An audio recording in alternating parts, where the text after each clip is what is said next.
Sorry അച്ഛാ, sorry. Sudhi, തെറ്റ് പറ്റിപ്പോയി അച്ഛാ. എന്താണ്? എനിക്ക് എന്നെ ഇങ്ങനെ കാണേണ്ടി വന്നല്ലോ. ഞാൻ ഒരുപാട് തെറ്റ് ചെയ്തിട്ടുണ്ട്.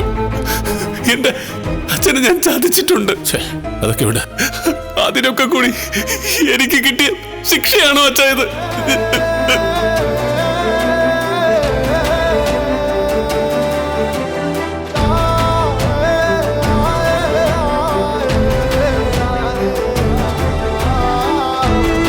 ചന്ദ്രേ, ശ്രുതി ചെയ്തത് തെറ്റ് തന്നെയാ. എന്നാല് നീ ഇപ്പൊ ചെയ്തുകൊണ്ടിരിക്കുന്നതും തെറ്റ് തന്നെയാ. അവൾ എന്തായാലും ഞാൻ ഈ വീട്ടിൽ നിന്ന് ഇറക്കി വിട്ടു. ഇനി അവൾ ഈ വീട്ടിലുണ്ടാവില്ല. എല്ലാവരും അവളെ അങ്ങ് മറന്നേക്ക്.